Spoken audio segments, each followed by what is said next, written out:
Monrovia, la capitale du Libéria. Aujourd'hui, juste une ombre de ce qu'elle a été.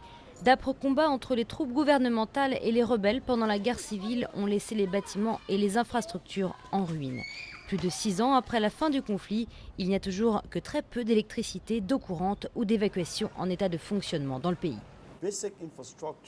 Les infrastructures basiques et les services de livraison libériens sont devenus extrêmement limités. Du coup, ça limite les possibilités d'une croissance économique ou d'un développement rapide. La lenteur des progrès est très frustrante pour les habitants de Monrovia. L'euphorie qui avait suivi l'élection en 2006 d'Ellen Johnson Sirleaf, la première femme à la tête d'un pays africain, a laissé place à de la colère.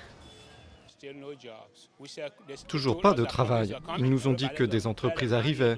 Tout le monde était donc prêt à chercher un emploi, mais rien ne se passe. Nous vivons juste sur des promesses. Il n'y a pas de courant, du coup, on ne peut pas utiliser les machines pour réparer les chaussures. Pas de courant, pas d'eau non plus. Nous avons besoin que le gouvernement nous aide pour nous faire embaucher.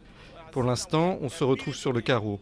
On se débrouille tout seul. Nous n'avons pas d'argent pour aller à l'école ou à l'université. Certains changements ont tout de même lieu dans les rues de Monrovia.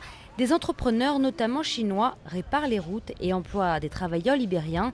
Pour la présidente, tout comme pour les donateurs internationaux, le rétablissement du réseau électrique est la prochaine étape majeure.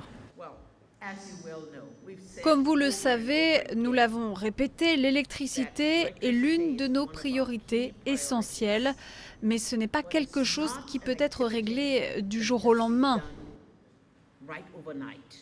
En 2006, les États-Unis et l'Union européenne ont investi dans un projet d'installation de générateurs électriques censés apporter le courant aux Libériens. Mais les coûts de maintenance rendent l'électricité bien plus chère qu'avant la guerre civile.